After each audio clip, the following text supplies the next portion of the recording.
Middle east जंग का global असर, जंग की आंच अब रसोई तक। पाकिस्तान में ईंधन संकट गहराया।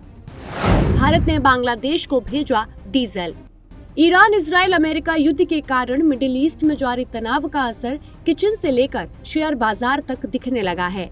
भारत में अब घरेलू उपभोक्ताओं के साथ ही रेस्टोरेंट और उद्योगों को रसोई गैस की किल्लत होने लगी है।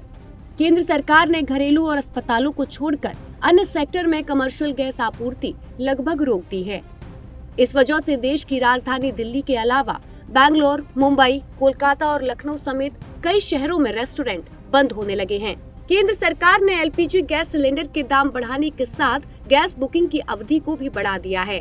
अब गैस बुकिंग 25 दिन बाद हो सकेगी। अब तक डिलीवरी के 21 दिन बाद अगले गैस सिलेंडर की बुकिंग हो सकती थी। प्राकृतिक गैस की 60% से अधिक आपूर्ति हुर्मुज़ स्ट्रेट के रास्ते से होती थी, जहां पहले हर दिन यहां से 138 जहाज निकला करते थे। ईरान इजराइल संघर्ष के बाद केवल 2 या 3 जहाज निकल रहे हैं। इन परिस्थितियों को देखते हुए सरकार ने उद्योगों और रेस्टोरेंट के बजाय घरेलू उपभोक्ताओं को प्राथमिकता देने का फैसला किया है। वहीं सरकार ने गैस आपूर्ति सुनिश्चित करने के लिए सभी रिफाइनरी को उत्पादन बढ़ाने का निर्देश दिया है।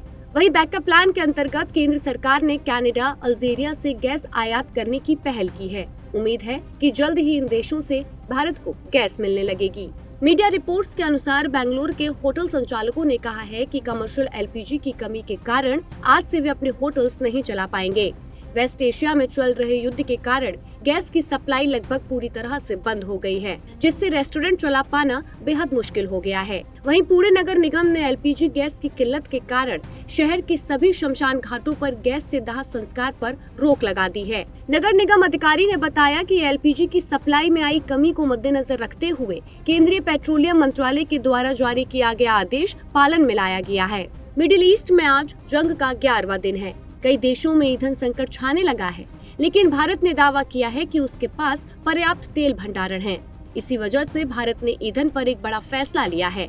भारत ने बांग्लादेश को 5000 टन डीजल की आपूर्ति करने का फैसला लिया है। ये फैसला इस समय काफी अहम माना जा रहा है। मामले में बांग्लादेश पेट्रोलियम कॉरपोरेशन के चेयरमैन ने बताया कि हमारा भारत के साथ एक समझौता हुआ है। उस समझौते के अनुसार भारत पाइपलाइन के माध्यम से प्रति वर्ष बांग्लादेश को 180,000 टन डीजल की आपूर्ति करेगा। अभी जो 5000 टन डीजल आ रहा है, ये उसी समझौते का हिस्सा है। वहीं भारत के पड़ोसी देश पाकिस्तान ने पेट्रोल और डीजल की कीमतों में करीब 20% की बढ़ोतरी की है और साथ ही पाकिस्तान के प्रधानमंत्री शहबाज शरीफ ने कई बड़े ऐलान भी किए हैं। उन्होंने ऐलान किया है कि सरकारी दफ्तर हफ्ते में सिर्फ 4 दिन खुलेंगे और आधे कर्मचारी वर्क फ्रॉम होम करेंगे।